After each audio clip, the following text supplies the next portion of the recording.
Fala aí, caras! Como vocês estão? Tudo beleza? Hoje eu quero trazer uma discussão muito pertinente, porque eu sempre defendi aqui o uso de redes sociais, eu defendo a questão da gente estudar, da gente se aplicar, mas hoje eu quero trazer uma mensagem totalmente oposta. Eu quero dizer para você parar de pensar em ganhar dinheiro com música. E por que eu digo isso? Porque eu ando observando entre os músicos, né, de diversos níveis. Os profissionais eu vou separar um espacinho especial para eles, mas eles também enquadram nisso, aonde a gente está encontrando tanto a música como o que nós poderíamos chamar de hobbies, né? E aí entraria tudo, entraria pintura, escultura, qualquer outra coisa que o cara quer fazer para desenvolver como um hobby. Todas essas atividades que a princípio seriam para a gente fazer algo que goste, algo que a gente relaxa fazendo, para ter um momento de prazer, anda encontrando um inimigo. Essas atividades estão encontrando um inimigo silencioso, que ele vai ali tomando espaço aos pouquinhos, e aí quando a gente vê a danada da exigência por performance, quase foi um trava-língua, ela começa a corroer o nosso relacionamento com uma atividade que devia ser uma fonte de prazer. Se essa é a sua primeira vez aqui no canal, eu sou o João. Aqui a gente fala de música, falamos de guitarra, falamos de violão, falamos de outras coisas, e hoje eu tento te convencer a você não se preocupar a ganhar dinheiro com música. E aí, como eu ia dizendo, o que deveria ser uma fonte de algo prazeroso começa a ter uma exigência que, vamos ser sinceros, a gente veria isso com os profissionais. Então a gente começa a estabelecer metas, a gente quer postar de forma frenética nas redes sociais, nós buscamos validação do que a gente está fazendo junto às outras pessoas. E aí, se a gente bota isso nas redes sociais, nossa, isso ganha uma dimensão terrível, né? E isso dá ansiedade, isso traz angústia, e aí aquela coisa legal ela já não fica tão legal assim. Eu acho que isso termina acontecendo porque muitos de nós terminam se esquecendo daquela pergunta bacana que é: o que te fez, no caso nosso aqui, músicos, o que te fez começar a estudar música? O que te fez querer tocar violão? O que te fez querer tocar guitarra? Aquela centelha que quando você tinha lá seus 12, 15, 18 anos de idade, te fez querer arrumar um instrumento e tocar, seja aí no seu quarto, seja juntar com os caras para tocar junto, né? Eu lembro muito bem o que me fez querer tocar um instrumento. Por sinal, eu não sofro tanto com essa questão aí da performance, de mostrar, né? Mas eu termino sofrendo de outras maneiras. Fui para o conservatório existe essas exigências, e hoje eu trabalho como professor, trabalho com isso, né? É minha profissão. Então eu termino ficando naquele lugarzinho à parte ali que eu falei, que são dos profissionais, mas a coisa também mudou para a gente. E aí a gente precisa voltar a essa pergunta elementar, a primeira pergunta: o que me fez estudar música? Eu tenho uma história bacana, lá na minha juventude, quando eu comecei a dar aula de violão, eu tive um aluno, e ele fez aula comigo por muitos anos mesmo. E era um cara que ele evoluiu bem, ele já tinha alguma idade, e ele evoluiu bem mesmo. Ele chegou a tocar peças de um curso superior de violão, um bacharelado de violão, algumas coisas ali do Fernando Só. Então, ele, de repente, depois de bastante tempo, ele decidiu que ia parar de estudar.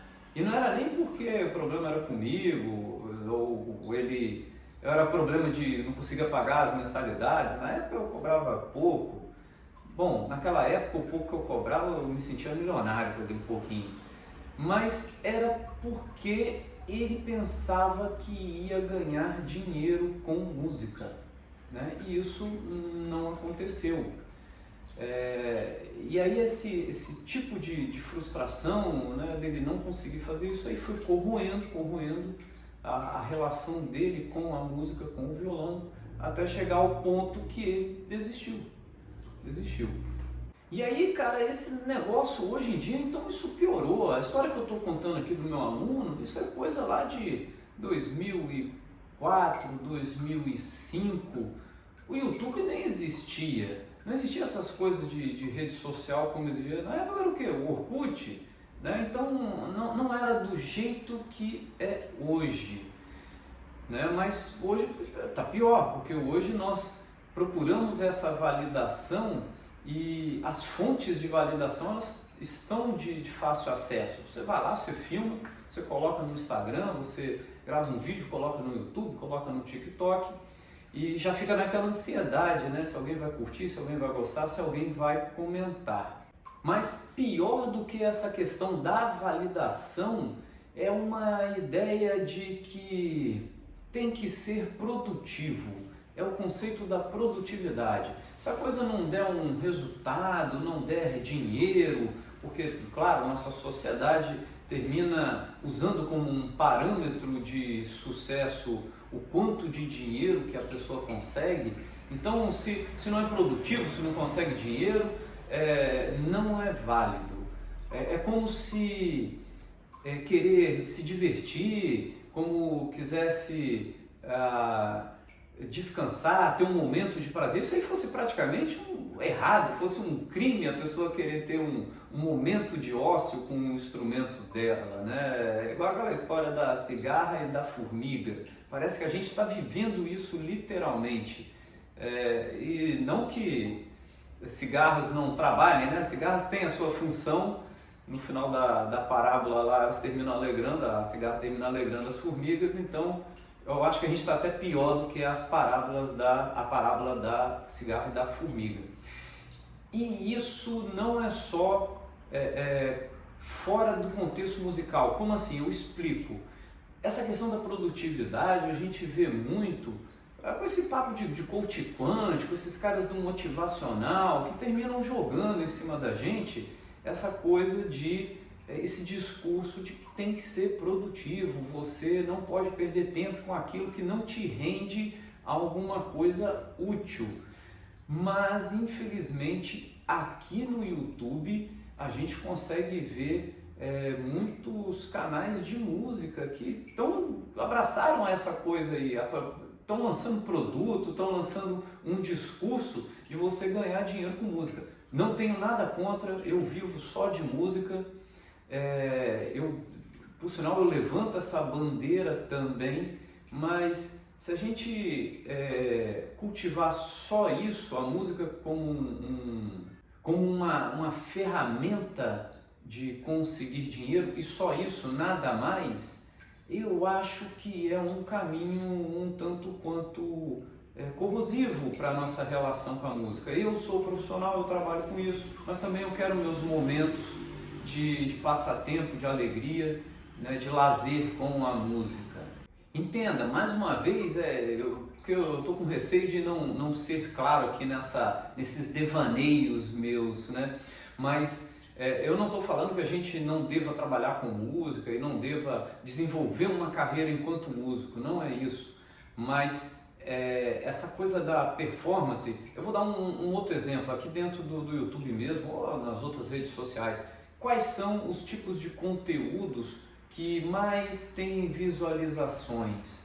É só olhar, o pessoal até chama, né, tem lá o Big Three, né, que são os 3 temas principais que a gente encontra. Tem lá fitness, bom, tudo bem, a gente não briga com o pessoal do fitness. Tem a questão do relacionamento, maravilha, música deve servir para alguma coisa, né? O cara tocar lá no luau do tipo, mas tem o do desempenho, do desenvolvimento humano, que vem com um discurso um tanto quanto vazio, né? No final das contas, termina caindo naquela coisa de você ter sucesso na vida, mas qual sucesso, qual tipo de sucesso, isso aí ninguém explica direito, né? Você tem que ter postura daquilo, postura disso, postura do alfa, postura do ômega, postura do Y, mas ninguém de verdade consegue fornecer um caminho. E aí quando isso se transporta para a música, poxa, a música não tem nada a ver com isso. Então as coisas vão se tornando incompatíveis, pelo menos eu penso que sim, e espero eu ter conseguido explicar isso aqui, mas vamos seguir em frente porque o devaneio não terminou. Se existe uma forma mais clara de explicar isso que eu quero transmitir, eu acho que eu consigo agora, quer ver? O problema desse raciocínio da performance, de ver a música apenas com a visão de performance, ela nos traz uma relação que a gente lê apenas um lado da moeda, aonde nós lemos o que eu posso fazer com a música. E assim, felizmente a música ela tem dois lados, né? Ela tem também um outro lado da moeda que está escrito o que a música faz pela gente. O problema é que nós, com essa coisa de performance, nós estamos esquecendo de virar a moeda e ver o que está escrito lá do outro lado. E aí, focando nas redes sociais como um potencializador dessa questão da performance, o que a gente vê hoje é exatamente pessoas que mostram que elas estão conseguindo, que elas estão tendo êxito, que elas estão enriquecendo, certo? E a gente sente aquela sensação de que está ficando para trás. Eu não vou questionar se isso é verdade, se isso é mentira. Eu acho que o problema não está no outro, o problema está na forma que a gente encara isso. E aí precisamos tomar muito cuidado para a gente não começar a olhar para o nosso instrumento, nosso querido instrumento, e deixar de ver ele como um instrumento e começar a ver ele como um canal, né? O que eu posso tirar da minha guitarra, o que eu posso tirar do meu violão, e aí se você é um instrumentista de outros instrumentos, o que eu posso tirar do meu piano, do meu sax, começar a ter uma relação estritamente comercial com o seu instrumento. Porque pensa comigo aqui, a gente vai chegando num momento onde nós olhamos para o nosso instrumento e a gente começa a estudar, a gente começa a preparar, organizar as coisas com aquela linha de pensamento na cabeça. Será que isso aqui engaja? Será que isso aqui dá curtida? Será que isso aqui dá inscritos, dá like? E isso é terrível, isso aí é extremamente venenoso. E aí quando você se dá conta, você para de tocar aquelas coisas que você quer tocar, que você gosta de tocar, para tocar aquilo que encontra validação nas redes sociais. Isso aos poucos vai matando, né, aquela chama que você tem aí dentro de você, que é aquela chama original, aquela chama que responde, né, por que você começou a estudar música. E aí, como eu tinha falado lá no início do vídeo, né, eu vou entrar aqui na categoria à parte, que somos nós, os músicos, né, quem vive de música. Até a gente não fugiu disso, porque apesar da gente ter, sim, nós temos uma relação comercial com a música, porque a gente vive de música, nós damos aulas, nós tocamos. Hoje a gente vem para as plataformas de conteúdo, apresentar nosso conhecimento, compartilhar nossa experiência.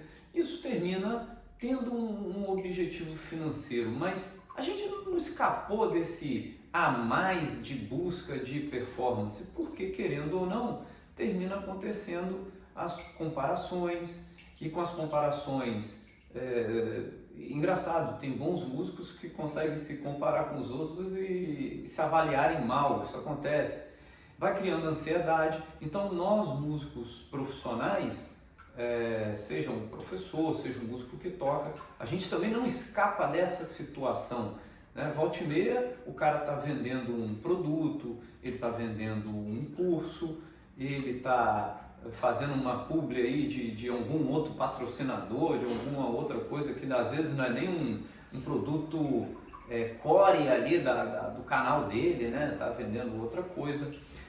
Não vejo problema algum, né? Não são críticas, são análises para poder eu presto atenção nisso, me policio para isso. E se você anda com essa pulga atrás da orelha aí, bom, sabe que você não está sozinho. Porque imagina só, né? Hoje em dia, então, o cara, ele não basta ele tocar o instrumento dele, né? Passar horas ali estudando. Hoje o músico, aí voltando para a questão do músico profissional, né? Ele tem que saber filmar, tem que saber editar, ele tem que entender de captar um som, né? Não é todo músico que sabe captar som, não é um cara que toca violão, um professor de violão, por exemplo, ele às vezes não tem nenhum equipamento para ficar captando som, aí ele vai arrumar um microfone, vai arrumar uma interface para poder ligar no computador, ligar no telefone, no tablet, para poder editar o vídeo. Então o cara começa a desenvolver outras habilidades, o que é bom, maravilha, mas buscando essa questão da validação lá nas redes sociais. O problema maior mesmo eu vejo que é na galerinha, no pessoal que está no hobby. Existe aquela palavra, é o amador, né? O amador caiu no erro de dar um tom pejorativo para amador, mas cara, amador no final das contas é o cara que faz por amor, né? Ele faz o hobby dele, ele gosta daquela atividade ali por amor, não é porque ele é pior, não, ele é o amador, ele não é um profissional. E quando essa coisa da performance abraça a atividade que tinha que ser o hobby, que tinha que ser o que traz prazer para as pessoas, o que ela faz com amor, ela começa a fazer sem tanto amor assim, porque é muito forte isso, não tem... Realmente, como eu estou falando, não tem como julgar. Quando a gente menos imagina, nós já estamos ali preocupados se aquele vídeo está tendo um bom desempenho, se as pessoas estão curtindo. E isso, quando a gente vê, o cara não quer nem pegar o instrumento dele, já está desanimado, já está sem vontade de tocar, né? E termina deixando de lado, igual lá a história do meu aluno. E olha que ele nem viveu a época das redes sociais. Essa era a reflexão que eu gostaria de compartilhar com você nesse vídeo. Eu acho que nem tudo precisa ter alto desempenho, nem tudo precisa ser quantificado, avaliado, nem tudo precisa ser mostrado. Você pode muito bem tocar o seu instrumento aí para você, para as pessoas mais próximas, sem se preocupar em alegrar, em contentar os outros, em ter a aprovação das outras pessoas. Não precisa nem colocar isso numa rede social, no Instagram, porque senão você daqui a pouco vai se preocupar com esses parâmetros, você vai começar a transformar o seu hobby, a sua atividade amadora, e é claro que reforçando amadora porque você faz com amor isso aí, porque você gosta de pegar seu instrumento, tocar, passar um tempo com ele, passar 1 hora, 2 horas com o seu instrumento, tocar as músicas que você gosta. E imagina só, daqui a pouco você está numa situação que você não quer nem fazer isso, você fica ali desanimado, ou pior, você começa a trilhar para um caminho que é deixar de tocar as coisas que você acha bacana, o repertório, os artistas, para poder atender uma demanda que ela não existia lá quando você decidiu estudar música. Eu espero que esse vídeo não tenha sido muito confuso. Eu tentei trazer uma reflexão aqui que passou raspando em várias questões sensíveis, né? Mas de forma alguma é para causar polêmica. Eu não gosto de polêmica, é por isso que eu fiquei escondido na minha caverna por muitos anos. E se você acha se está certo, se está errado, quer pontuar uma coisa ou outra, deixa aí nos comentários, né? Ajuda a gente a enriquecer esse vídeo. No mais, eu desejo que você passe aí até o nosso próximo encontro, fique muito bem, se cuide, até a próxima.